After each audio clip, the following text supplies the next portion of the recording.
ഇതുകൊണ്ട് നമുക്ക് ചൂലായിട്ടും മോപ്പായിട്ടും വൈപ്പായിട്ടും യൂസ് ചെയ്യാം. നമ്മൾ തുടയ്ക്കാനായിട്ട് നമുക്ക് ഒരു ബോട്ടിൽ വെള്ളം നിറയ്ക്കാം. ഇതിനകത്ത് കുറച്ച് ലിക്വിഡ് പെനോളോ ഡെറ്റോൾ ലൈസോ ഒഴിച്ച് കലയിൽ കൊടുത്താൽ മതി. ഈ ഹോളിൽ വെച്ച് കൊടുത്തുകൊണ്ട് ഈ ലിവർ കണ്ടോ ഇവിടെ കൊണ്ട് അമർത്തുമ്പോൾ വെള്ളം മഞ്ഞ് പോലെ തറയിലേക്ക് സ്പ്രേ ചെയ്യും. കണ്ടോ, സ്പ്രേ ചെയ്യുന്ന മഞ്ഞ് പോലെയാ, പെട്ടെന്ന് അറിയില്ല. കൈ കൊണ്ട് ഉരയ്ക്കണ്ട, നമ്മൾ സാധാരണഗതിയിൽ ബ്രഷ് കൊണ്ടാണ് ഉരയ്ക്കുക. അതിൻ്റെ ആവശ്യമില്ല. സ്പ്രേ ചെയ്യുക, തുടയ്ക്കുക. ഗ്ലാസ് ഉടയ്ക്കാം, ഭിത്തിയിൽ പൊടി അടിക്കാം, മാറാലായിട്ട് യൂസ് ചെയ്യാം, അത്യാവശ്യം ഫാൻ്റെ ലീഫോ തുടയ്ക്കാം.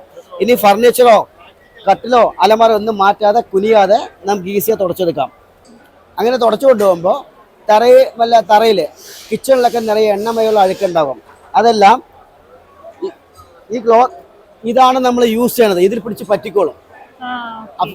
മൈക്രോഫൈബർ ക്ലോത്താ കണ്ടോ. ഇതെല്ലാം നമ്മൾ ഇങ്ങനെ തുടച്ചു, എന്നിട്ട് അതിനെ ഇളക്കി അവസാനം കഴിയാൽ മതി. ഒരു വീട് മുഴുവൻ തുടച്ച ശേഷം മാത്രം എടുത്ത് കഴുകുക.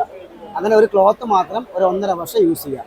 പിന്നെ ക്ലോത്തിന്റെ വേറെ പ്രത്യേകത, ഇതിവിടെ ഉണങ്ങിയ ക്ലോത്ത് വെച്ചുകൊണ്ട് ചൂലായിട്ട് നമുക്ക് ബാക്കിലോട്ട് തൂത്ത് കൊണ്ടുവരാം. തുടയ്ക്കുമ്പോൾ സ്പ്രേ ചെയ്ത് മുന്നോട്ട് പോകണം, ചൂലായിട്ട് വരെ ബാക്കിലോട്ട് വരണം. അങ്ങനെ ബാക്കിലോട്ട് വരുമ്പോൾ അകത്ത് മുടി മുടിയിലും കയറി പിടിച്ചത് കുടഞ്ഞു കൊടുത്താൽ മതി, അതും പറ്റുള്ളൂ. അപ്പം മൾട്ടിപ്പർപ്പസ് യൂസ് എല്ലാ കാര്യം ചെയ്യാൻ പറ്റും.